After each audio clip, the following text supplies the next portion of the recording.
सत्यशोधक चळवळीतून निर्माण झालेल्या आणि शेतकरी, कष्टकरी, श्रमजीवी, भूमिहीन, कामगार, मजूर यांच्या न्याय हक्कांसाठी लढणाऱ्या शेतकरी कामगार पक्षाचा वर्धापन दिन शनिवारी 2 ऑगस्ट रोजी नवीन पनवेल येथे होतोय।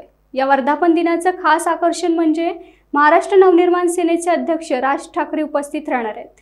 ही माहिती शेकाप राज्य सोशल मीडिया प्रमुख प्रवक्त्या चित्रलेखा पाटील यांनी अलिबाग आयोजित पत्रकार परिषदेत दिली आहे। महामानव डॉक्टर बाबासाहेब आंबेडकर, प्रबोधनकार ठाकरे, क्रांतीसूर्य अप्पासाहेब नारायण नागू पाटील यांनी महाराष्ट्राला पुरोगामी, क्रांतिकारी आणि लढाऊ विचारांचा वारसा दिलाय।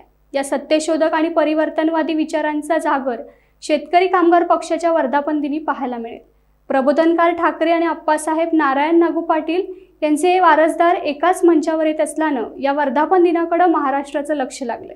या पत्रकार परिषदेत चित्रलेखा पाटील यांनी जनतेचे विविध प्रश्न व समस्या मांडत हे प्रश्न येत्या काळात शेतकरी कामगार पक्षाच्या माध्यमातून सोडवले जातील असा विश्वास दिला। दरवर्षीप्रमाणे शेका पक्षाचा वर्धापन दिन हा आपण 2 ऑगस्टला घेतो। तर या वर्षी सुद्धा तो आपण पनवेलला घेणार आहे।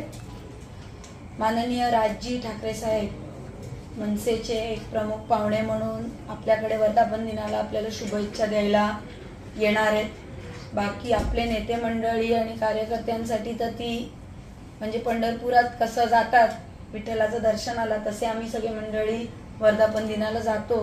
तर मोठ्या संख्येत त्याला काय सांगायला लागत नाही, नुसतं ते आपोआपच येतात। फक्त ठिकाण यावर्षी काय एवढाच प्रश्न विचारला जातो।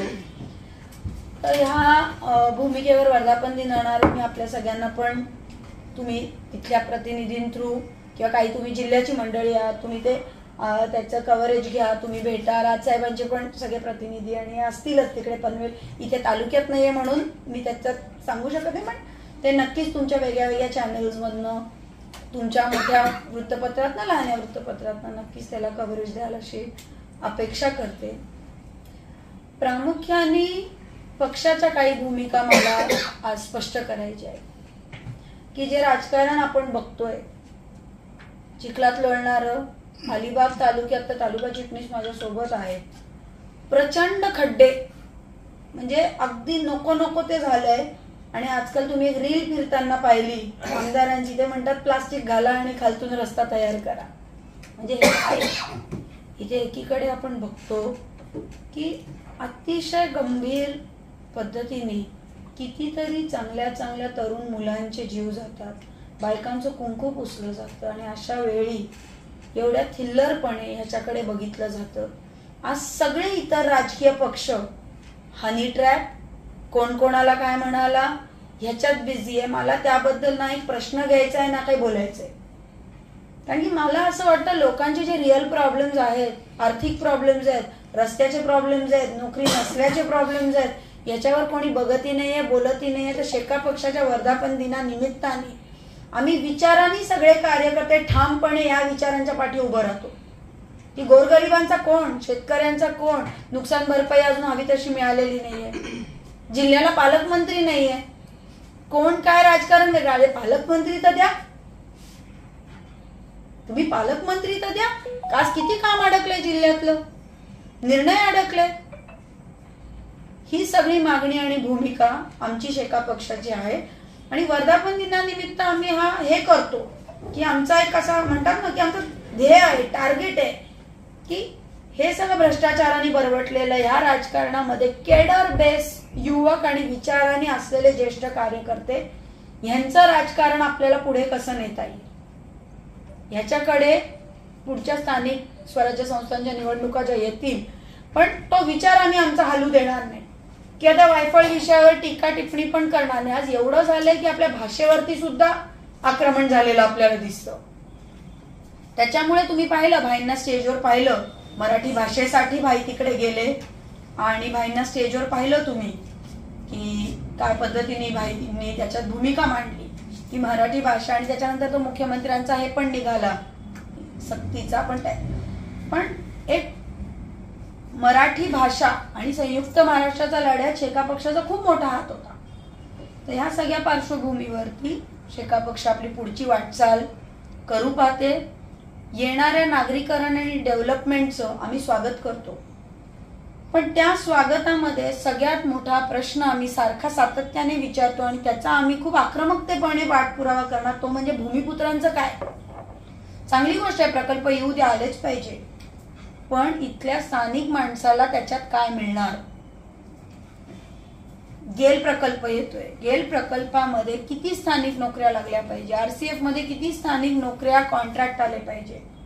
आज तुम्ही बघता, मला वाईट वाटलं, त्या एका कॉन्ट्रॅक्टर मुलाचं त्यांनी सुसाईड केला का शासनाकडे निधी नाहीये.